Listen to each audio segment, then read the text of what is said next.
teams prepare for Saka like he does, if that makes sense. But me watching him, while I know he's gonna fry his fullback and fry whoever's helping the fullback kind of thing, I'm not always 100% confident. Yeah, this is flying into the top corner kind of thing. Like I need to sort of feel it. Do you know what I mean? A bit more, but and I think that comes from the fact that for example, Salah is just he's a shark. He smells blood and he goes for it. And I feel like Saka probably still has a little bit of the niceties about him, just a little bit. He's getting there, but the more he gets a bit more greedy. Maybe that's what it is. He needs to be a bit more greedy. The more he gets more greedy, I think the better. I think. How greedy.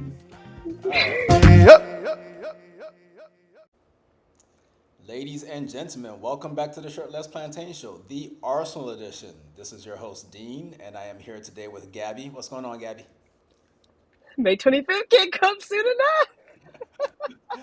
We're very close. We're very close. Just a couple more games. You got this. You got this. Coach, how are you? I regret to inform you people, but Arsenal winning the league next season, 25-26. I'm sorry to say. I'm You're so a sorry sick to. I'm individual. so You know sorry to that? spoil. I'm so sorry to spoil next season for you. I'm so sorry. Just make sure, Dean. Make sure your agbada is ironed. Gabby, make sure your finest sundress is pressed as well. Make sure you got your nicest. What perfume do you women wear these days? I don't even know. Make sure you got that ready. Make sure you got the best Gambian and Senegalese twist you can think of going. Make sure you shine. Make sure you shine your little nose ring as well. Make sure it's really. I want to see my face in your nose ring, right? Make sure it's shiny, right? Shine. I'm sorry to say we're winning the league. Yeah, he said, shine that nose ring up, turn it sideways, and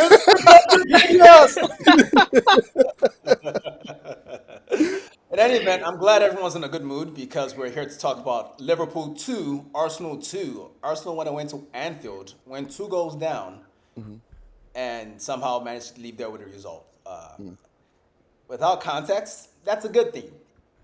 With more context, I can see why we're a little grumpy about it. So let's get into it. As always, the lineup. Let's see if I can do this offhand or if I took notes. Here we go, notes. I can Raya, give it to you. Raya, White, Saliba, Kivior, Lewis Skelly, number 5, Marino, Odegaard, Trossard, Martinelli, Saka. The obvious standout point in this lineup, Gabby, is that Declan Rice is missing. What did you hear about that? You're a little more online than I am these days. I actually didn't hear anything other than he was going to be injured. I just saw a tweet from those ITKs out there were like, Declan Rice is not playing. And I was like, what do you mean by that?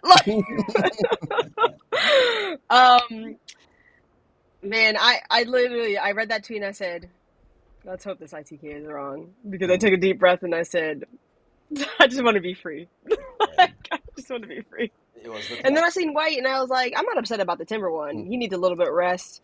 We only got 3 games left. It's just mm. whatever. But Declan Rice is a big miss, as yeah, per coach. usual. I would say I know the reason why he actually missed the game. Actually, like he doesn't know what a guard of honor is. He only ever attends them, but he doesn't actually give them. So he's just like, well, I don't know what that means. So I just won't play, basically. So Yeah, see, that is not the Arsenal way, but yeah. that's okay. I'm not going to get into the old Arsenal stuff. Apparently, we're no longer in a classy era, so we're going to leave that shit behind. Wait, One did we thing, give him a guard of honor? I don't Yeah, I yeah, think we did. we did. I think we did it like 3 different times under Wenger. Well, we gave him a guard of honor under Arteta. Yeah, Um, but that was COVID. It didn't count.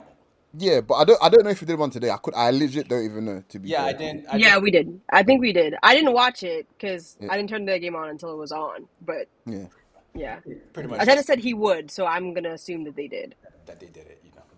Unless someone like pulled rank, like it'd be so funny to hear a story of like Saka going, or actually Nah, not even fuck Saka. that.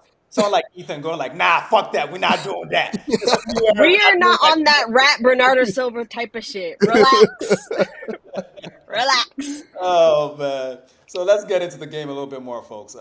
Obviously, this game lacked the tension we were hoping that was going to be in it when we Mm, looked at it on the calendar many, many months ago.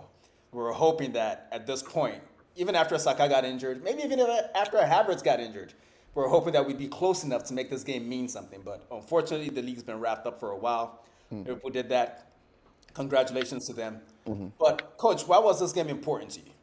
To me, I can't lie to you. I'm just petty. I just want to maintain that unbeaten run. That's it. Like people call it. People can say what you want, but at the end of the day, the media were very very quick to remind us of how long we hadn't been able to beat a top six team for. Like, and they even extended. Originally, it was the top four, and then they changed to the top six as well. So it's like they were so quick to remind us, oh yeah, Arsenal just can't. When it comes to the big games, they can never do it. They can never do it. Now these niggas can't touch us. They're silent. They're silent, and I have a theory as to why. The reason why Arteta, in my mind, gets a much harder ride pause than other coaches. But that was nuts, Gabby. I apologize. But Why are you starting the pod like this already? You're like, but That was nasty work. find some decorum. yeah, nah, that's a red card. I'm sorry, that's actually a red card. Let me just wrap up my point. You guys can go. But yeah, I have a theory as to why they do that. But yeah, I just think it's important for players as well. Now, like this group has gone to Anfield 3 years in a row, and they can't touch us. Like that, I'm sorry, that mentally that matters. That absolutely, and I know for a fact Slot probably wanted to really leave us with a bloody nose today, just to rub it in if you like, and they couldn't. So that's why it's important to me. Yeah, Luis Diaz got a bloody nose. That was hilarious. Yeah. Um, uh, Gabby, let's just have it out. I understand we're going through a rough patch of the season. It's the point in the season where nothing matters anymore, and now we're fully sad, and it's time to get all the way negative. So before we get into the details of the game itself, like what do you want to get off your chest? I feel like you got some really explosive hot takes just waiting, tucked in your back pocket. Go ahead and move to your Listen, front pocket. you don't want the hot takes because you don't want to fight for real. You don't want to fight for real. Hey, Like, I have a listen, headband on today. I'm ready to fight. Okay, I'm ready. Oh, Afro Samurai is it? The number one There you headband. go. Let's Like I'm go. dressed in black. I'm ready to fight. This is oh my via wager. days. I'm ready to fight. Let's go. I genuinely was thinking about it, and I can't remember us having a good end to the season under Arteta. Like genuinely, and I don't count last season because we were chasing and we knew it was over. Well, at least I knew it was over. There's a lot of people who were like, we could still do it, but the last couple of seasons under Arteta, this is not worse than the season we completely botched the league like 3 years ago or 2 years ago. But this might be the second worst season end to a season, genuinely, where it's just like nothing to play for. Everything's just the whatever our expectations or whatever goals we had at the beginning of the season have been ashunder for weeks.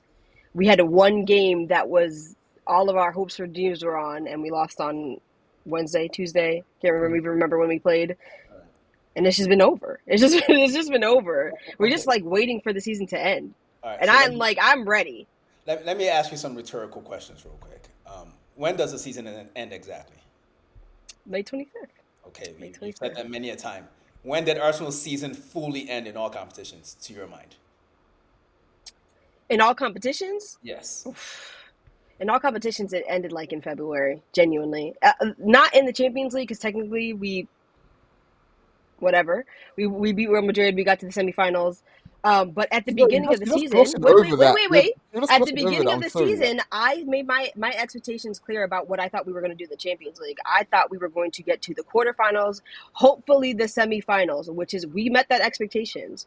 But I didn't expect to beat PSG. I'm going to be real with you. I didn't expect to beat Real Madrid. It was just a surprise that we beat them. That's fascinating. And we were out of the league as soon as we started chasing. It was cooked.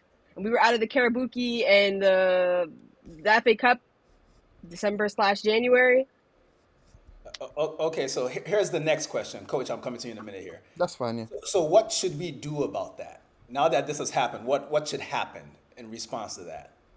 Because I feel like you're not saying what you really want to say, and I want to hear you say it so we can have it out on the pod. She wants these guys set on fire. Go on, just say it, man. Go on. I actually don't. I actually don't blame the players at all. I really blame Now, when I say Mikel. these guys, Yeah, I mean literally everybody. yeah. I So really blame Mikel. I can tell you, do you believe in Mikel Arteta? Do I believe in him? If you were to ask me would I fire him right now? No. The answer is no. I wouldn't fire Mikel right now because I think that you need to go in the summer and go get him whatever he needs to go get, the striker, the winger, whoever. But after that, if you don't win anything next year, you should go. Period. Because at this point, this squad is exactly what you want it to be, other than the attackers. Is it not? everybody in the squad is who you have picked, basically. If you go out and get what you need to get and you still don't perform, then it has to be you. Okay. We'll have many more like I'm gonna keep this pod going if only to just see the end of Mikel's project. That's the only reason this pod will continue because I'm gonna let y'all know I'm tired. I didn't want to watch any football this weekend, but here we are again. Let's get into the game a little bit. I thought Arsenal started well, Coach. Am I wrong? Yeah, I'll be honest with you. This is a game where I'm trying my best not to skip ahead, but this is a game where both teams were there to be beat today. Both teams absolutely were there to be beat today, and it the way the game started, I think we pressed really high. I think we pressed really well. But Liverpool, to credit them, like they're a clever side, and I think they expected that. Not only did they expect that, I think they prepped really well for it. So our press was effective, but I feel like they were comfortable in that regard. And a lot of our play, especially in the first like 30ish minutes, was definitely through the center of the pitch, and maybe we were trying to catch them off guard, but they were well prepared for that as well.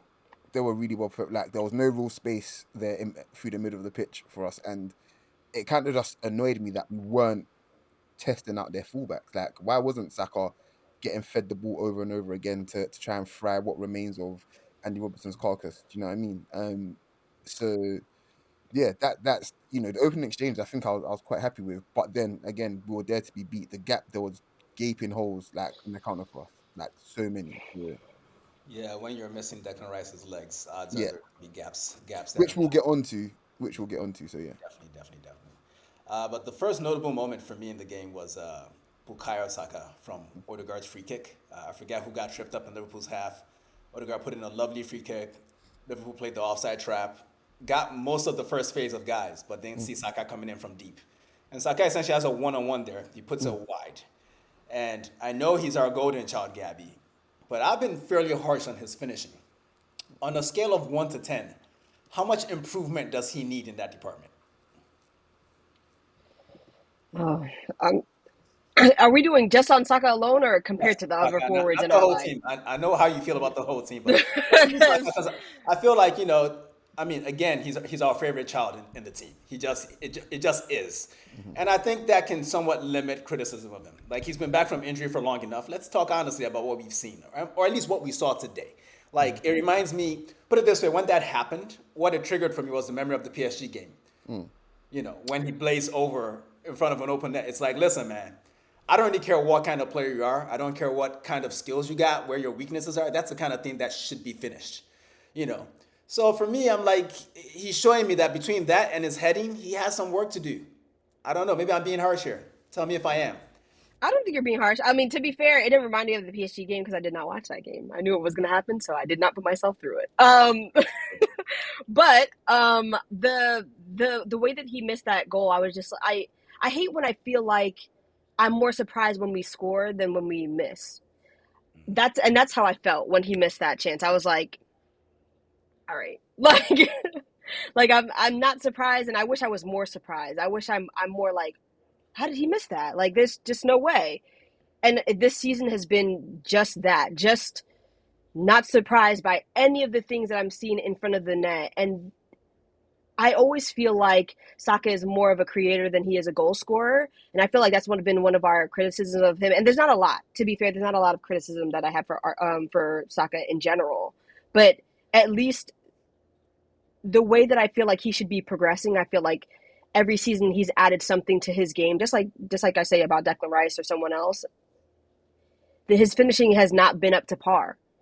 Like it's just not been up to par. And if you're going to be the leader in the front, which I think he is, I think he's the best forward that we have, which is not saying much because our forwards are what they are. It's saying a lot. You're talking about a world class player, okay? Yeah, exactly. I was like, I think he's a world class player, genuinely. Arsenal fans need to fall in love with their team a little bit more. Like, yes, they haven't won anything, but this is a really It's good it's team. hard to do that when you watch them play like the way that they do. I don't When you know. watch them play the way they do. But yeah, I was just not surprised, and I honestly wish that sometimes I'm surprised. Like when we let's say someone that we don't like because it's easier to do that. When you watch Harry Kane in his prime, he's not in his prime anymore. But when you were watching him in his prime, when he missed that pen against who do you miss it in the Euros, Italy or whoever, You were surprised when he didn't score that, were you not? Like, you know what I mean? Like when he steps up for a pen, you expect him to score it. Yes, the latter statement, but the former statement, no, I was not No, surprised because it was no. a high pressure moment and he was wearing an England jersey. Simple as. No, Had don't think about the circumstances. Just think about the player that is Yes, going to take that action. That's what you, I mean. you take your opponent, Like but it's shitting on every game. exactly. You have to. Come on. Of Exactly. But you know what I'm saying? Like when he steps up against us in the North London Derby, you expect him to score the pen every time, no matter what. course. And that's I don't feel that way about any of our forwards, and I feel like if there's going to be any forward you feel that way about, it should be Saka. It That's should be him, and he's not lived up to that at least this season. And I give him a lot of leeway because of who he is for us, and because of how we played this season as a team, and because of how long he's been out this season. But he's been back long enough that I need to see something from you. We need to see something in the last 2 games at least. I don't know, Gabby. I feel like it'd be nice to see something, but I don't think anything that happens in the last 2 games changes any of my opinions about anybody or No, anything. it doesn't change my opinion about him, but I feel like you're asking us to fall in love with a team that has not shown that they love me. Like, you know what I'm saying? Like, they just, y'all niggas hate me. Because the way that you're playing, That's you are on the beach. You don't give a fuck. Like, you're just whatever. I don't know, Gabby. I feel like you're projecting a bit. I feel very loved, but we'll get into that on a different day. Coach, how far away is he? Because he's definitely improved over the years. I know we've had the discussion about how he's a little stiff when he's shooting. I think he's improved, but how far away is he from being a little more consistent in that department where we can rely on him as the main goal getter? In the event. I remember him putting up plenty of daisy cutters from distance, and like they're just the shots lacking power. Like he was always quite accurate, but they just weren't ever really convinced with Saka's shooting in general, not finishing, just he's long to mid range shooting. Now when he hits the ball, that ball stays hit. Like I've been close enough to hear how when he hits the ball and the sound it makes. Like the boy's ball striking is out of this world. My concern is in those moments where he is like in and around, 12 yards out kind of thing, he's got like a clear chance kind of thing. How much more consistent can he and should he be? That's where I'm at with it. But I have no qualms because I've seen the improvement has been astronomical. Number one, to the point where it's just like, I mean, even going back just this season, the goal I think he scored against Wolves, it might have been Wolves, I think, where he's chopped in and he's hitting their post like ridiculously with his left foot. Those sorts of goals don't come about if you're not assured and if you're not good at those sorts of things. I just think where maybe there's a little bit recency bias, but also there's also some truth in the fact that yeah, he does need to improve there. But I have no real doubt. I mean, remember when Arsene Wenger asked how he can improve? He said he start using his right foot, and then just started scoring with his right foot, kind of thing. You're not a bad finisher or under par finisher if you can finish with both feet, kind of thing. It's just I think the way the results have gone for us this season, kind of thing, it's just kind of skewed a lot of the way we view the team. I mean, people are talking bad about Declan Rice to this day, even. So it's just hard. It's hard for me to really take a lot of what I'm seeing from the team as the true reflection of them right now because of everything that's happened. But I do agree, Saka can improve there in the 1v1 situations, I suppose, and in the higher pressured moments. But outside of that, I think he's fine. Okay. Okay. I was gonna say, well, let me ask you a question. Do you think it's more about technique or it's more about confidence? Because we all know that players play differently when they're confident. Yeah, yeah. Do you know what? And that's actually a really good question. I actually think it's a little bit of both. It's a little bit of both, but it's probably more of a not even a confidence thing. I think it's more of a mentality thing because even though Salah barely had any chances today, we all still felt as if, oh shit, when he gets in the ball, there's a chance this could fly into the top corner. Do you know what I mean? And Don't actually. well, I didn't feel when I like that. watched To be when honest, I'm just being honest with you. I didn't feel like that. I thought Miles Lewis Skelly was really good today. no, we'll go on to that battle, but I mean, Salah generates that danger. Like, let's be honest, like he generates that danger, and don't get me wrong, teams prepare for Saka like he does. If that makes sense, but me watching him, while I know he's gonna fry his fullback and fry whoever's helping the fullback kind of thing, I'm not always 100% confident. That, yeah, this is flying into the top corner kind of thing. Like I need to sort of feel it. Do you know what I mean? A bit more, but and I think that comes from the fact that for example, Salah is just he's a shark. He smells blood and he goes for it. And I feel like Saka probably still has a little bit of the niceties about him, just a little bit. He's getting there, but the more he gets a bit more greedy. Maybe that's what it is. He needs to be a bit more greedy. The more he gets more greedy, I think the better. I think. How greedy. All right. Before we get, well, we're already here. So I thought it's weird because I've had a lot of criticism with this player, and there have been rumors this week that the club is considering renewing his contract or at least negotiating with him at the moment, and that's Leandro Trossard. I thought this was maybe, even though he didn't, okay, he did get an assist later on. We'll talk about that, but I feel like this was maybe his best performance as a false nine in a while. Like I just thought he was really active on the ball. He made a lot of impact. Gabby, I know we already had the whole discussion about the next two games not changing anything, but where do you see him in the squad long term? Trossard, just like, in my opinion, just like Jorginho, has been one of those really, really good squad players. Like, I have not been able to complain about where they are in our squad at all because they've done as much as I expected them to do. I think the reason why a lot of people are frustrated, even sometimes me, are frustrated with Trossard is that he's playing more than he should. He's not playing the amount of minutes as a squad player. He's playing the amount of minutes that a starter would like play, and he's not a starter. He's not consistent enough to be a starter, and that's the problem. But that also has to go hand in hand with how Martinelli is playing. So Are you keeping him, or do you think that's an area where the squad should be looking to upgrade? personally, if it was up to me, I would sell them both. I'd sell them both. I would sell Martinelli and Trossard. I didn't ask her about Martinelli, and I'm not selling Martinelli, but thanks for letting us know, Meanie. I'd sell them both. I think you just need to refresh that side in general. I don't think they will do that. I think if you pick, what you think is better, you don't renew Trossard. I don't think you renew Trossard personally. You sell Trossard and then leave Martinelli on the bench and go get another starter in the left wing. But You change Martinelli's role. Like, I think that's where I am. Like you open that squad space up, and you change Martinelli's role, and you bring in somebody that maybe pushes Martinelli to push himself back to being talent of the century, as Jurgen Klopp called him. Every time I see Martinelli at Anfield, I think of Klopp saying that, and I'm like, damn, that nigga lied. Anyway, I mean, Klopp also didn't want Salah at first, so there's that. so maybe he doesn't know anything then.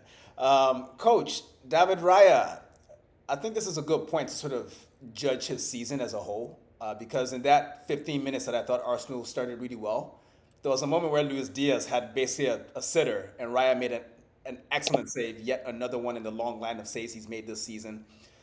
That said, watching the PSG game and seeing Gigi Donnarumma stone us, you know, or thinking to the prior round against Real Madrid and seeing Courtois save them from an utter humiliation. I mean, 5-1 was pretty brutal, but in reality, with a lesser goalkeeper, that could have been 10-1, or 10-0 really. Are we still happy with him, or do you think the links to someone like Joan Garcia are apt, and we should be looking to upgrade there as well? I'm never There is a gonna. correct answer to this question, by I'm the way, I'm but go never on. ever gonna judge Arteta's decisions to replace goalkeepers ever, like ever, because I've been proven wrong twice. Loved Leno, Ramsdale came in. Loved Ramsdale, Raya came in. Do you know what I mean? So it's just like if he wants to upgrade the goalkeeper, I'm not even gonna bother. Not to sound snobby kind of thing. I watch goalkeepers. I can assess goalkeepers and stuff like that, but I don't care too much as long as you do what's required in terms of being a good shot stopper and being able to play out from the back and claim crosses is what it is. It's cool with me. But Arteta clearly sees some shit that way before most of us do. To be fair, because Don't lump me in with y'all. Don't lump yeah, me in. No, but no, Because no. every time you've criticized a goalkeeper and I've pushed back, you always have a lot to say, like you actually know something about goalkeeping. Now you no, want to be, what's going on, coach? no, Are you no, sick? Check your guys, temperature, please. I told you there let's was a rewind. correct answer to this question. You Let's still put the rewind. wrong answer. Let's rewind. Let's rewind. Right. Um, Leno, to my mind, is still a really good goalkeeper, and he brought in Ramsdale at a time where it's like, well, we need other places to strengthen, kind of thing. But it was like, no, I'm sticking to my guns here. We need to change the way we play. This is probably the best we can do for now, kind of thing, in terms of the profile of the goalkeeper that I want. And then literally Ramsdale lasted what, season? Sorry, 2 seasons, Yeah. and then that was it. that was literally it, kind of thing. Yeah, And now Ray is going to also have we were two there. seasons, We were two there. seasons as well, kind of thing. Do you know what I mean? So it's just It's like crazy. It's crazy how you said so much and you did not answer my question. I'm I, fuming at you. I'm I literally said I'm not going to question his decision to upgrade. Yeah, he's right. no. Just answer the question straight ahead. Now we've done this whole history of Arsenal goalkeeping that nobody wanted to hear about on a Sunday. The answer is no. We leave David Raya where Yohan Garcia. I don't care. Like that's a great goalkeeper. I'm not going to say that he's not a great goalkeeper, but Raya is a great goalkeeper. This is not the problem child at Arsenal.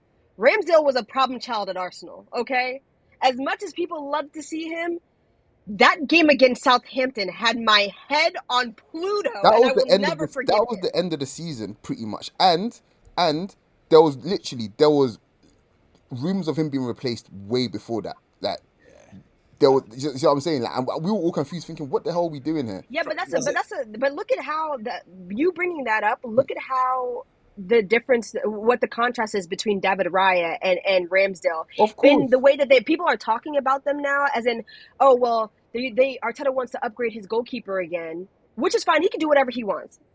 I don't have like any reflection on that. I don't care. Do whatever you want. But David Raya is still playing up to the level in which he should be playing to. As soon as the whispers came about for Ramsdale, he was cooked. He was cooked. He got rattled Yeah, I think. during a title race. Like, no, I'm sorry that it wasn't. Before, way before that, I think even before he way showed up, before that. some ways. The rumors were circling way before that, man. I remember that. Yeah, I think Ramsey was cooked even before he showed up because one, he had to win the fan base over. Well, I guess Raya had to do that as well, but I remember that being an issue for a lot of fans because he'd been relegated 2 times, now three, or maybe four. I don't know. People had an issue with that. So I don't think Ramsey was ever fully on safe footing with Arsenal fans because by the time we settled in with him, then he started doing all the podcasts. Then he said that shit to Ian Wright about not being able to stay focused, and Ian looked at him like, "Nigga, is you crazy?" And that was the end for me. You know? Do you know what's so funny? The look on Ian Wright's face here wasn't even, "Oh, are you crazy?" It's almost like, What's "Oh going my on? god, Mikel Arteta is going to behead you in front of your family." That's like the look that he gave him. Oh man! All right. Well, coach already hinted at this, but I also noticed that we weren't getting the ball to our best player after even before the wobble. In the game, we weren't really getting the ball to the right side of the pitch, which was weird because that triumvirate of Odegaard, White, and Saka was present. So I was a little confused as to why we kept going the other way / through the middle. Do you think that was an intentional instruction, Gabby? honestly, with the way that we came out, I know I'm going ahead a little bit, but the way that we came out in the second half, probably not. Arteta was probably pissed because the way in which we played in the first half, and granted, we did get chances. I know we glossed over them, but that the second chance where we get the ball into the box and we steal the ball off of, I forgot who it was, some one of the center backs, and don't score. I think Oh, that was the that was moment. when Yeah, that was the moment that we were just like, yeah, that was when what five pressed Curtis Jones at the back. That would exactly? have been a goal. And I was like, what?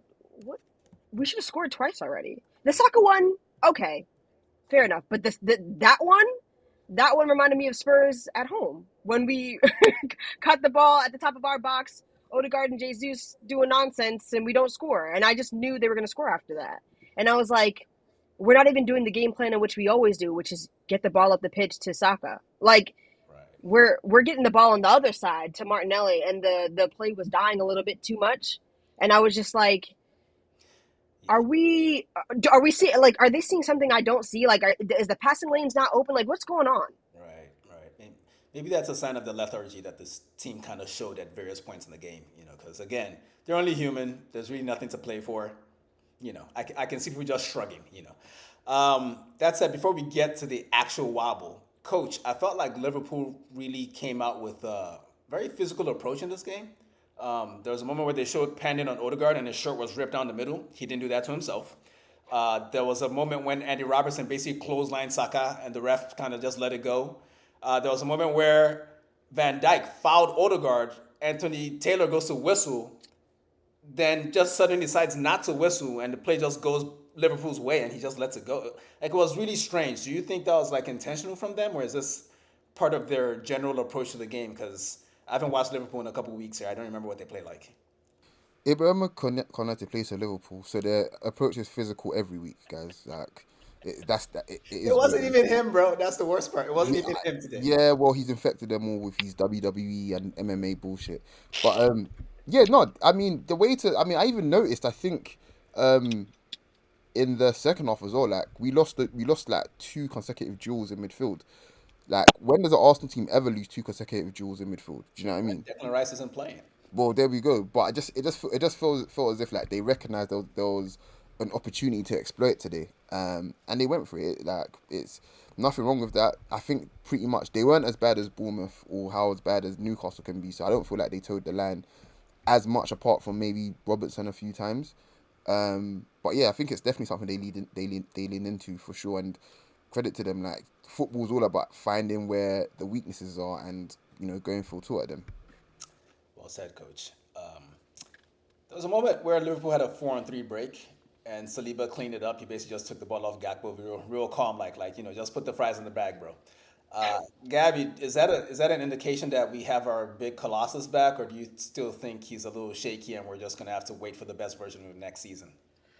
Well, I'm waiting for the best version of everybody next season at this point. Like the way, genuinely, I think that Kivior has played better than Saliba in the last few games. Ooh, then you're gonna be disappointed when we talk about the next topic. When we start discussing these goals, let's just get to it. A minute after that chance, Liverpool gets a ball. Uh, Actually, Saliba clears the ball. It goes out for a throw-in. I don't know who throws the ball in for Liverpool. There's a clear lack of concentration across the defense, but Cody Gakpo gets a free header in the middle of our defense. Now, before we get into assigning blame, there had been some cross matching. So Miles Lewis-Skelly was in the middle with Saliba. That's not where he belongs. So the play was basically going on while Kivior and Miles Lewis-Skelly were swapping positions. But the issue I have with them is that they could both see what was happening ahead of them. The person that scored the goal was behind Saliba. So he couldn't see what was behind him. So I have no issue with him. And I was trying to get Gabby to praise him, but she just skipped past that shit, so that's not going to happen. But No, I bro. guess, Gabby, like, for the first goal, who are you assigning blame to then? Because let's blame people. Let's Well, just, you don't blame Saliba, but I do. okay, You scan. why do you blame him? I Why do you know that blame he's him? behind him, but he's close enough that you have to scan the field. Like you're at that point. You're guarding space. There's only one person next to you. Like you know what I'm saying? Like Uh, uh, I don't like. okay, so I what's don't like the. Kivier's excuse? He's guarding I, space, and he can see in front of him. He does nothing. in my opinion, the reason why I'm not saying that I'm not blaming Kivior at all. I do think it's mostly Saliba's fault, but I also think that Saliba is supposed to play at a higher level than Kivior, right? He's a better center back than Kivior, is he not? Maybe. Like I have higher expectations from Saliba than I have for Kivior. It depends on When who. Kivior makes mistakes, I'm like par for the course. It depends on who's bidding for Kivior this summer. That's how I answer that question. Coach? Um, Kiwior is the vocal leader of this defense in Gabriel's absence. I think that much is clear. Like there's no doubt in my mind. He is the one that speaks right now. Like I've seen it in various games. Like he's the one that's always talking, which is crazy because he doesn't give that sort of demeanor, but he's very confident and very, he tries to lead by directing and organizing and stuff like that. And Saliba is just the less vocal and just, I'll just be good basically. I'll just be good at what I do. Saliba is the Messi of defenders. Basically, if you like, or they're calling him Mbappe of the defenders, that's what they're calling him 4 years ago, 5 years ago. But anyway, so yeah, if you're the big vocal guy, organizing guy kind of thing, to me that's something you should recognize. Now I'm not blaming him. I am. I think everyone fell asleep, to be honest. But if you're the guy, because let's be honest, if Gabriel's on the pitch, like he's even running over to push Saliba to say, "My nigga, stand here," kind of thing. Like you know what I mean. So like, Kirill could and should be doing something of that ilk in my mind. But yeah, that's just my observation of the role he's taken since he's come in. Okay. So, settle our argument, coach. Whose fault is it? If you're assigning, Um, what percentages are you assigning to various players? I'm to be honest, I'm probably giving 55 Kiwi or 45 Saliba. Okay, I give Maybe the, yeah. but it was a trick question because the entire issue started with fucking Ben White. getting letting them run on us. That was the first issue. But to be fair, it was a good ball from, I don't know, was it Connor Bradley or It who? was Robertson. It was Robertson. It was a good ball, and he couldn't play offside because we're in their half when the ball got played. So it was a tough spot to be in, but that's where the breakdown came from, and everyone lost focus from there. The second goal, honestly, I was still writing my notes about the goal, Gabby, when it went in. I don't really know what happened. I don't know who to be You were mad just like at. Arnie Slot. He didn't even see it. His back was turned, Right. talking to like. Yeah, but what went wrong on that goal? Again, I saw someone running off the back of Kivior. I was like, this motherfucker is costing me summer budget money. I don't like this. What happened there, Gabby? Honestly, I blacked out during that goal. I can't lie. Like, you know when you feel the momentum shift in your team, like you feel the momentum, and I was like, we're gonna concede another one. I just feel it, and I didn't know how how many minutes we're gonna go by. It was like a minute and 30 seconds went by or something like that in between the two goals, but I just knew we were gonna concede another one, and I genuinely don't remember how it even happened because it happened so fast. Nobody was tracking anyone. They were just all doing whatever. That's terrible, Coach. Just an observation, but there was on Wednesday there was few instances actually, to be fair. And that's how Saka was so influential on Wednesday, but where we pushed Timber up really really high, and that basically made PSG have to make a decision as to who they're going to prioritize in terms of their press kind of thing, and it always ended up leaving Saka open. And Liverpool did the same thing with Bradley a few times, especially when they went long, where he's pushed up high and Salah's maintained the width basically. And by them doing that, they've kind of disorganized us in terms of us prioritizing what we wanted to do. So that long ball that's come over, I think from Szoboszlai, I believe for this. No, actually, that's come to Szoboszlai, should I say, for the second goal kind of thing.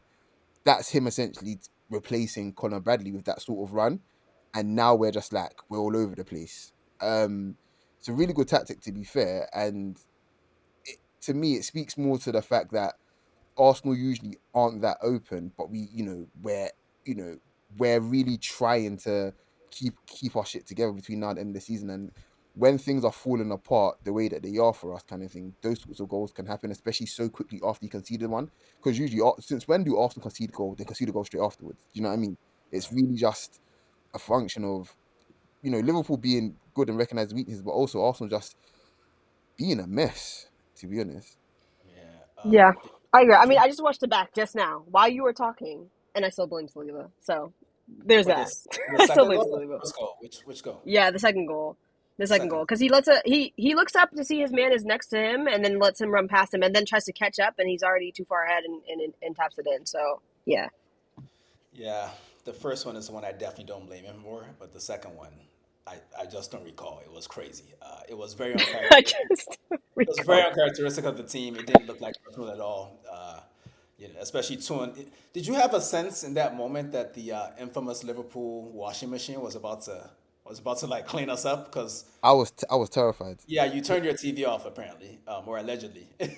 Of course I didn't. Come on, man. Gabby, on the other hand, came into the group chat and posted some Liverpool fan banter. What were That you was thinking, Gabby? What so did that peak mean? nonsense. I was like, this is what we're doing today. Like, do you see? This cannot be my manager. This cannot be my club. Like, this cannot be my life. Like, let the season be done. There's no way we're gonna get rinsed at Anfield when they're on the beach. Like, what are we doing? And They're on. I think it bothered me the most because we should have scored twice already.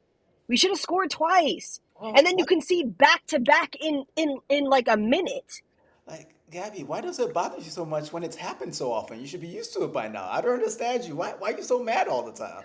Because you know what it is. Because I feel like I'm getting gaslighted with like people telling us how good we are. Well, we're better than this team. Then why does it happen so often? Why is it happening so often if we're better than all these teams? I don't understand. Why is it happening so often? We don't have strikers, coach. Coach, you can't. So can I just say one thing, and I mean No, no, and I you may mean this not. in the You may most not. No, you may not say that one thing. no, I mean this in the most I'm being dead serious when I say this, but all these teams, and I put in quotes, that are that we're claiming that we're better than. I don't personally think we're better than all these teams kind of thing. I just know that what it looks like for the last 3 years, only one team, should I say, only one team can finish above us. So the other 17, we are better than them. So it's not. It's like, I get the City juggernaut. The City juggernaut. They cheated, is what it is. We got close. Ultimately we weren't good enough for whatever reason. And then Liverpool come out of nowhere, and hats off to them. This season we weren't better than them, kind of thing. But at the end of the day, if we're just talking Liverpool, the 2 seasons where we came second to City, we were absolutely better than Liverpool. Absolutely, like there's no doubt in my mind. Hey, And hey, listen. So how do you prove that you're better than a team? you Like, usually just finish above them. okay, so forgetting the league concept, Yeah, like in general, when you like, so you just Arsenal can't claim to be better than PSG because PSG just beat Arsenal, correct? yeah. Well, yeah. If you want to go that road, yeah. So how is Liverpool better than Arsenal if they had 2 chances to beat Arsenal and they couldn't do it this season? Like, what's wrong with them? Like, if Arsenal is so shit and their manager wears dresses, Yeah. how come they couldn't beat Arsenal one time? Well, they haven't in like 3 years as well. To be fair. That's crazy. Yeah. That's So what I'm getting at. They're not better than us. Okay, they had a better season. The So end. look, I get it. Like all that matters at the end of the day is if you can lift a trophy or not. I get people's patience is completely run thin. We'll come back to you saying that later on, but go on. Trophies are the only thing that matter, and there's nothing wrong with that statement. To if you're a certain kind of fan or whatever. But to be honest, it's just to me, I just feel as if we're getting to a point where it's just like if there's nothing, and I mean absolutely nothing that can make you happy or make you want to walk with your head held high, apart from a trophy kind of thing, you're gonna spend, I suppose, 9 months of the year completely miserable, and then you're gonna be happy for like maybe let me be generous and say 2 weeks. Let me just be generous and say 2 weeks at most. The two And weeks that Gianni Infantino says no football. exactly kind of thing, and then and then what's that kind of thing? Now, I'm not saying trophies that matter. Trophies that matter. We should have won something this season, but it just feels to me, what's the point of just being unhappy and just being no, not good enough until you win a trophy? It's like, come on, man. Like, surely football's more enjoyable than just waiting 9 months for you to be happy and troll other people. Like, you're supposed to enjoy every part and I open. mean, to be fair, I do think a lot of fans think that way. I don't personally think that way. I don't think it's you're either better than them and you're not good enough if you don't win anything. Because I think there's too many excuses as to why Arsenal haven't won anything. I do think the squad is good enough. I don't necessarily think the manager is good enough to take us where we need to go. Probably, Well, but I don't understand how you can say he doesn't have strikers and in the same sentence say the squad is good enough. What is it, Gabby? Which one is it? I Does he think that have the he squad or is. not? No, I do think we're missing stuff, but I do think we should have won something in the last 2 years. We should have won something. Like the fact that we have done nothing, what zero, no trophy, no silverware at all, and not just the fact that we haven't won it. It's the manner in which we go out. Granted, this has probably been our worst season in the league numbers wise, but how far we are away from the top in the last 2 years. Not in the Champions League. This has been our best campaign in the Champions League. To contrast, but the other two cups, we are up for 4 cups a season. We're up for 4 things, 4 trophies a season, and the other 2 ones we have gone out in the same manner in the last 3, 4, 5 years. Listen, I ain't gonna cry about the Carabao Cup, because that's not even what it's called anymore. I don't think. And with the FA Cup, well, coach always gives me shit about this when I say it, but I'm gonna say it again. I don't care about knife crime in London. I live in Houston, Texas. We need to wear our correct jerseys so we stop losing these games because of bad juju from bad jerseys. But yeah, you're correct. I think people who think we should have won something by now. I mean, I think we should have won something by now, but I understand why we haven't because I watched the games or I remember the context of what happened. Like it's weird to go up against a team like PSG that can bring a $90 million striker off the bench. They When have one on loan. They have £100 million one on loan, for goodness who's sake. that? And Colin one, I do think those it are cost him. It cost him 95 listen. million of the Those finest of teams, Europe. I get when you can say that, like if you lose to those teams, I'm okay with that. I just wanted Arsenal in the Champions League at least. I just want you to lose to the teams that I feel like you should lose to. Those are teams that are going for trouble. All the teams that were left were going for troubles, but us. Granted, I said fair enough. You lose to a PSG at that point, cool. But like, Can, if you look at, let's say you look at an Inter, they were going for trouble too. They got knocked out by AC Milan. Are AC Milan better than them? No, they're not. But you don't have to be better than the team to win something. Man United or Liverpool, or Tottenham are going to win something this year, and they're not better than neither of those teams are better than us. Yeah, Neither so of those I teams are don't I better than don't care half then. the teams in the Once league, we and they're know still that, going to win something. So that's kind of the point for me. I'm just like, at the end of the day, I mean, I know trophies are sort of the end point that validates a project for, whoever is following the team. But for me, like the fact that these other teams are achieving, whatever, it doesn't move the needle here. Like I don't even watch Europa League games anymore, okay? It's beneath me. Like I support a Champions League club. I don't care what the 16th and 17th place teams in the league are doing. I just don't, you know. yeah, and the thing is, like, Gabby, I'm 100% with you, especially since the fact that because I live over here, so like when Arsenal win stuff, you feel it. Like I want that feeling again. You feel it in the city. Like it's a good feeling to have, kind of thing, and I want that kind of thing. But we're almost getting to a point where, for me, like people are talking about maybe we should drop. Like, I've seen comments, people talking about maybe we should drop down the Europa League. We have a better chance of winning. I'm thinking, well, What do you come on, what? guys.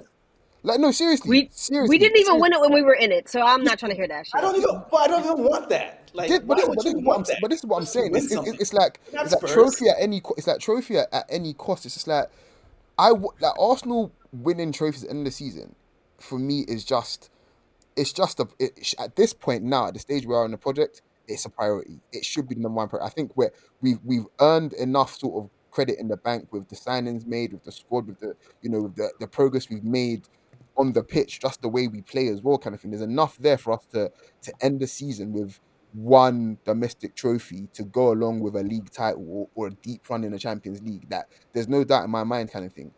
But with that being said, I'm not gonna fuck off the league, because the league is the bread. I'm not gonna fuck off the league and just diminish it, because Arsenal have been crap for the last 6 or 7 weeks in the league, kind of thing.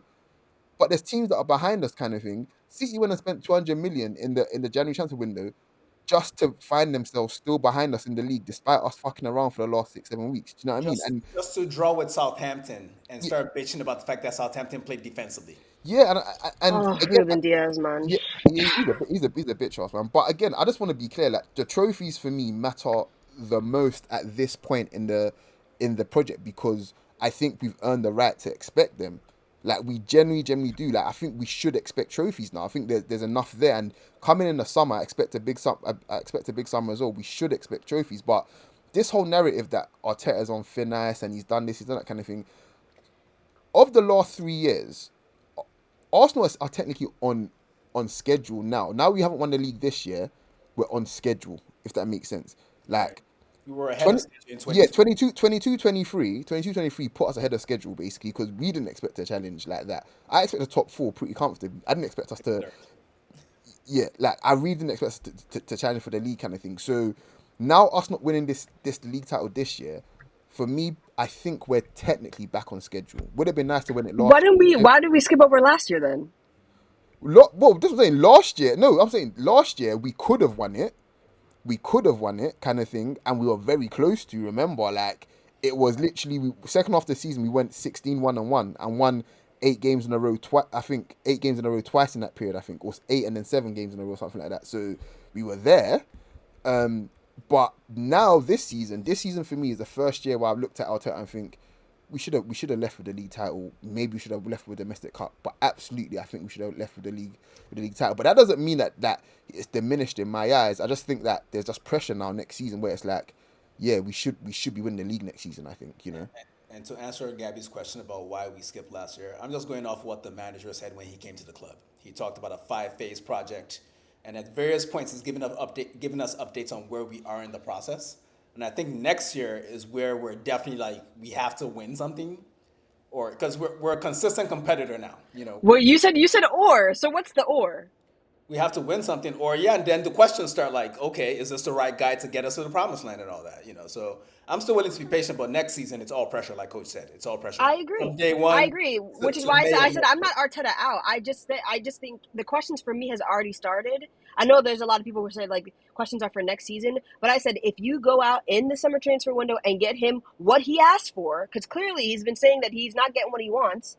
Get him what he asked for. If then they don't perform, then Then you we have can to. have the conversation. But before Yeah. that, I'm not willing to have the conversation right now. But I'm open to have the conversation on this podcast while I moderate it. But me personally, I'm not really going to add to that because I'm firmly Arteta in. Matter of fact, let me keep it a buck with you guys. If we don't win shit next year, I'm still Arteta in. I don't care. I really And Oh, I think oh, that's I'll tell facts. you I'm why. mad. Let Facts. me But I let me think land. Let me land my that's what the plane. club also thinks, and that's why I said what's the or, because there is no or. Either he wins something next year or he stays, because we know he's going to say they're not going to fire him. So Yeah. that's my question: is like, what is the or? What is the that? What time does he have till that he doesn't win that we could say, all right, then he goes? Put it this way, Because I for don't think me, there's a time. well, for me, and I'm hoping KSE feels the way I feel about it. For me, it's about finding a guy that fits your club, fits your ethos, fits your, like I like the Dennis Bergkamp quote from back in the day. When you start supporting a football club, you support it not because of trophies or a player or the history. You support it because you found somewhere where you feel like you belong. And that's what Arsenal means to me. I'm not saying it shouldn't mean something different to other people, but that's why I'm not that pressed about it. As long as I like the guy in charge and I think he gives us a chance to win, I'm okay with him. Because at the final levels of this shit, he says it all the time. The margins are slim. If Trossard scores a goal against Aston Villa, he's a league winning manager in the era of Pep and Klopp. It's really that simple. Off one incident. So for me, it's hard to I want the trophies too. I want this to be validated, but at the end of the day, if I like the manager and I think he gives us a chance to win, which I think Mikel does, then I'm happy with him. Coach? Have you guys asked like your rival supporting friends what they thought of Unai Emery and how they felt about him when he was Oh, they managing loved him. Arsenal? Yeah, this is what I'm gonna say. Remember the screenshots I was showing you the other day, Dean? Yeah. Like that. One of the guys was like, "Yeah, I have no issue. I didn't really have an issue with Emery when he was managing Arsenal." I was like, "Yeah, because he sucked. That's why." Like that's just the bottom line. And it's like for me, all of these factors matter. Arteta's under pressure from a lot of people that don't really have Arsenal's best interest at heart. And it's because they know that Arsenal are very close. And since Arsene Wenger, he's been the closest. Like he is the closest. You know what I mean? He is the second best manager. I mean, to be fair, Arsenal, we had like one manager in between there, but you know go what I on. mean? You know what I mean? Like literally, like in my lifetime supporting Arsenal, he is by far and away comfortably the second best manager we've ever had in my lifetime supporting Arsenal. So um, I don't really count George Graham because I couldn't even form words when he was managing Arsenal. But I would have loved that version of you on the pod, man. Just a little quieter, just a little bit. yeah, but yeah, so when we factor all these things, it's like yeah, Arteta needs to win. He shouldn't manage Arsenal forever, but as well, it's just like we really need to start looking at beyond who is in charge and more about what the club is and what the club is doing. When people mention, oh, Arteta spent this much kind of thing, Arteta spending all these money. All these players are a lot of these players are still going to be here when he leaves because they're still really quite young. So it's like if we give Arteta 300 million to spend in the summer, it's not just for Arteta, it's also for who's coming after him as well. To my mind. So to me, it's about what the club do overall and not just what's down to the manager. Even though I do love the manager. I'm gonna tell you motherfuckers like this. Arteta and Saka are leaving together. Remember I said this today because it's gonna happen. Deal with it, okay? I'm cool with it. Whatever. I don't care. All right, let's get back to this game because we've gone way too big picture with this shit. Second half, we're not gonna talk about what we wanted to do at halftime. The shit looked terrible. I was in a shit mood, but I was like, these are my guys, so I'm gonna watch this game to the end. That said, I thought MLS was really good. I really enjoyed his matchup with Salah. I don't think Salah had a lot of moments. He did get the yellow card in him towards the end of the first half, but that was pretty much it. Was that Odegaard, like his first foul? I want to say it was a second or third. I want to say it was second or third. Okay. Got a couple nibbles in at that point. MLS was great. Of the midfielders, 5 was decent. Odegaard was better than anticipated. Put it that way. I wasn't expecting what I did today. I got what I got today. I didn't mind. I was like, okay, this is more like it. I liked it. West Ham away 3-0 down. The up, Yeah, yeah, yeah, yeah, up the yeah, yeah. tempo. Yeah. Not quite, but that's the peak right there. The negatives, obviously, that we considered 2 goals in 90 seconds, ridiculous. And honestly, this was for me, despite what we're going to talk about in a moment here, the worst Marino performance of the season. He was so tired, guys. He was dead from the first minute. And his fouls were tired. His first yellow card was tired. The second yellow card, but we'll get into that. 47th minute, Martinelli glances one in after swapping places with Trossard. Gabby, does this mean that the Martinelli as a nine agenda is back on? For Mikel? Hell no. Hell no.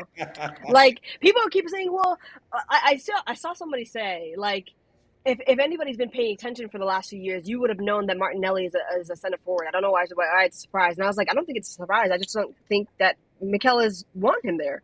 Whether he thinks he can play there well or not, he's not going to play him there because he would have done it already. Like he would have done it already. He's putting everybody else but Martinelli at that spot. Trossard, Kai Havertz, Jesus, like what's it called? Marie, you put basically a defensive midfielder in there before you put Martinelli there.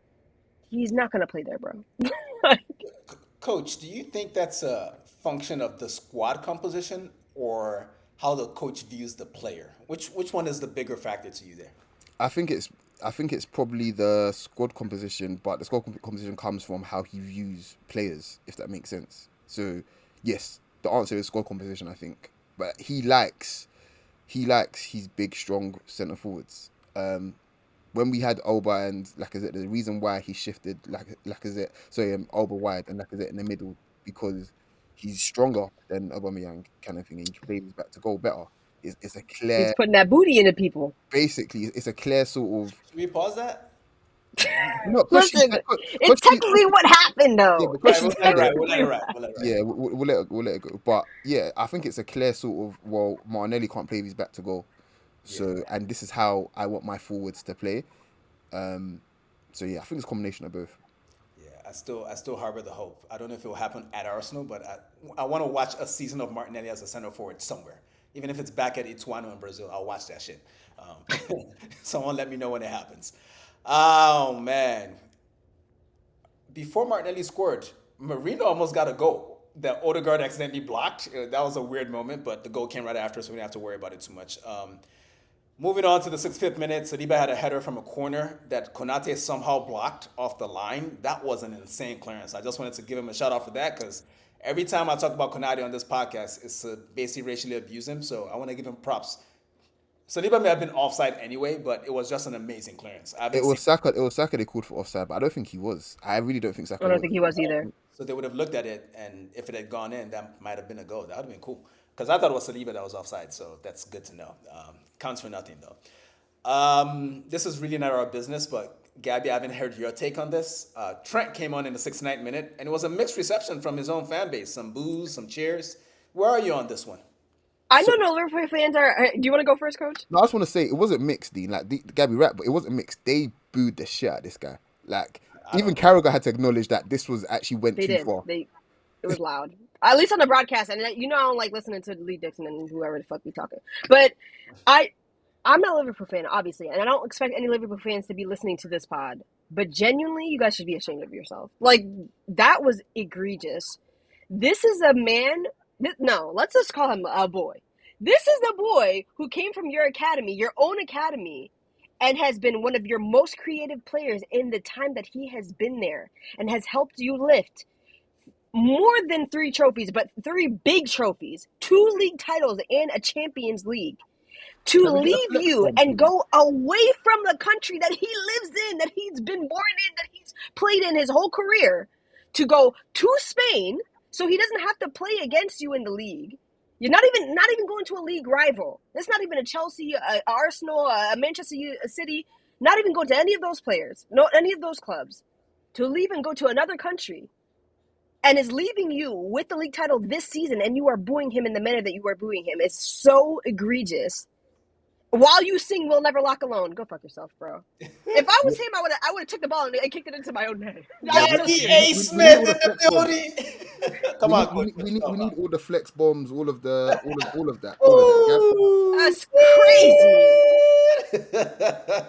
yeah, I didn't like it. I thought it was I thought it was unbecoming. I mean, but to be fair, I don't expect. I mean, there's a lot of like Carragher went on TV in England, I think earlier this week, and said he's tired of people telling Liverpool fans how to feel about the situation. And I'm like, bro, Fuck you up. tell us how to feel about everything all the time, man. You told us not to fucking celebrate goals and shit, man. But that said, I think the whole football is an emotional sport as an excuse for this kind of behavior is just, it's sad to me. It's pathetic. Coach? Um, Steven Gerrard wouldn't be a Liverpool player or legend post 2005 if Jamie Carragher didn't send thugs to his house to make him stay. So they need to get over themselves. Like, I don't have a problem with the Liverpool club days per se, and even some of the people and stuff, but there's a section of the fan base, it's not a majority, but a section of the fan base that always seem to take things way too far with everything that they do. And it really just rubs me the wrong way that they get this sort of us against the world mentality kind of thing from them doing bullshit. Let's call it, they're just doing bullshit. Like, the vast majority of, from what I heard, of Anfield was booing Trent. You was booed, like, regardless of how you wanna slice it. That's just not nice. To the point where Carragher had to say, "You guys have gone too far. I only sent thugs to his house. I would have never booed him." Do you know what I mean? Like, when you got someone like that saying that these guys have gone too far, like, get over yourselves. It's absolutely ridiculous what they've done. I just want to point out the fact that of all the Liverpool players that have been booed by Liverpool fans, this is probably the worst booing, and it doesn't escape my attention that this is a black man. But let's move Yeah. on. No, let's call it what it is. Let's have the conversation. Yeah, let's say, listen, Let's the call underbelly it was what it is. strong with this one. Let's Like, call it what it is. And he's got American roots as well. I'm noticing. Has anyone else noticed? I'm noticing. Like, there's something. Is it underbelly they call it? Is it underbelly? I don't know nothing about that. I just wanted to bring the point up. I've expressed no opinion on this, okay? I'm not like Gabby A. Smith over here. All right. 70th minute, Arsenal gets a second goal, an equalizer. Didn't really see that coming, but we played well enough to merit it. Odegaard ran with the ball. Then he shot it. Oh my God. I hate Oh my you God. so much. You Man, can never just say you played well. You always gotta put some I theatrics. already gave the nigga his props, okay? Enough. Allison saves it onto the post, I believe, and Marino nods it in. Pretty free header. I Can guess, I just say Gabby. that finish was hilarious?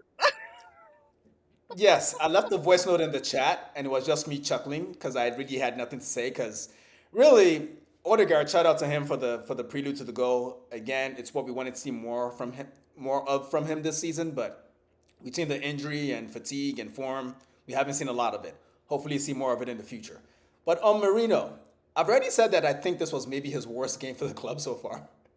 The fact that he manages to score a goal away at Anfield during his worst performance suggests what to you, Gabby? He's doing the Trossard thing. When Trossard plays bad, he's gonna come up with some GA. Like, it just is what it is. I like players who don't have to be perfect to be productive. Fuck it, like, because if you're playing at your worst and you can still get GI, I know you can get better than this. You know what I mean?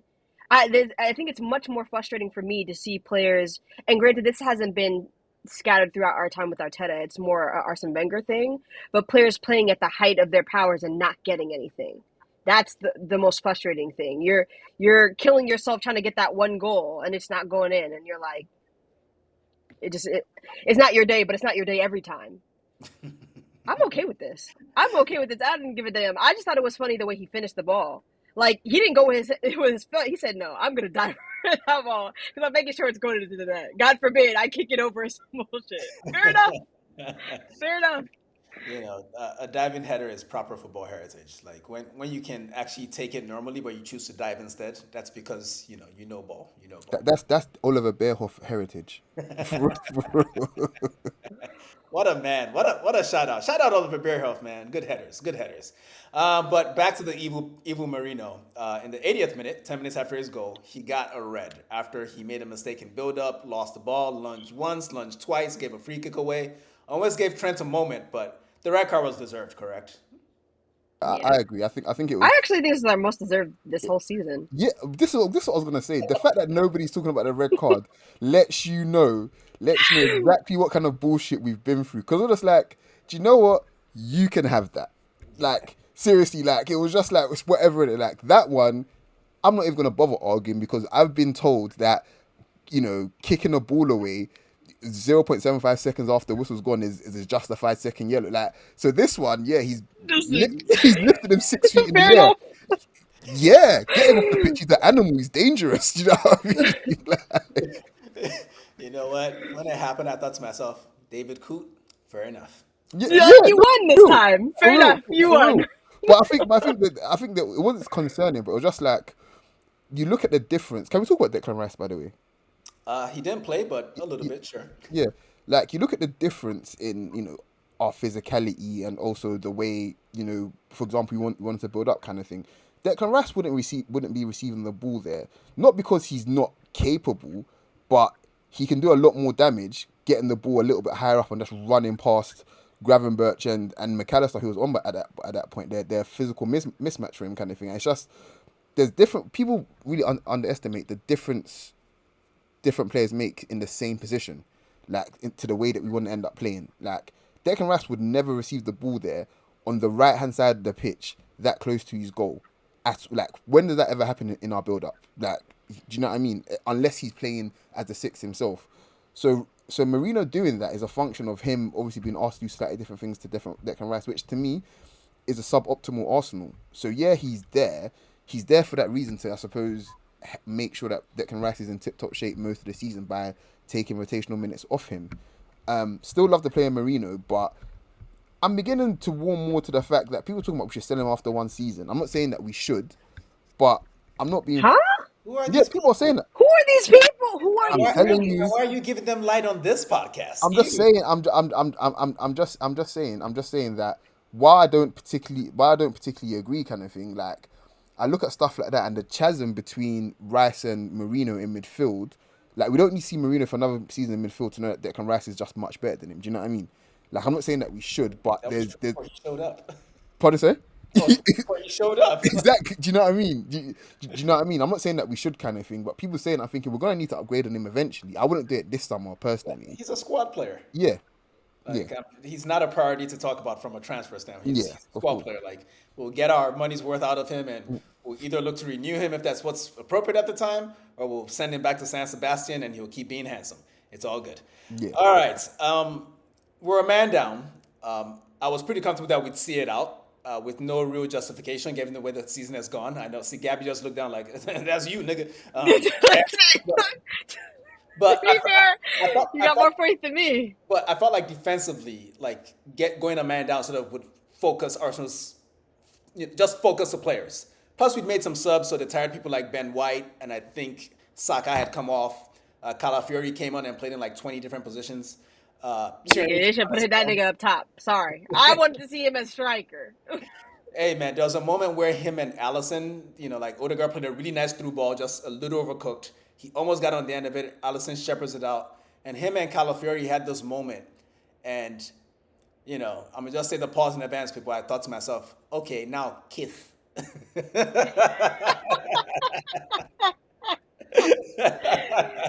Like maybe they know each other from Roma or some shit, but I just it was weird to me that they actually did a football action there. But yeah, the subs weren't really impactful enough for us to really discuss them in depth. That said, there was a late moment where Liverpool just gave Odegaard the ball in midfield, and he runs with it and almost gets a third goal. Gabby, in the moments leading up to that goal, how did you feel, and how negative were you, rather? You know what's funny is that like I knew we would get another chance, but I just didn't think we were going to score it. I absolutely thought Liverpool were going to score theirs because we knew they were going to get many chances. But the moment that Odegaard gets that chance, and I'm watching him, I'm like, I just know we're not going to score this.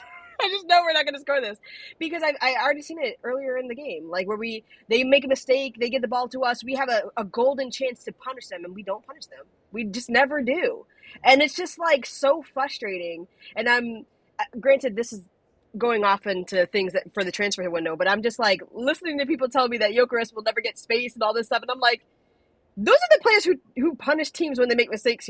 Like whether you like him or not, whether you went under the striker or not, Seska or whoever, fair enough. We need people to punish teams when they make mistakes.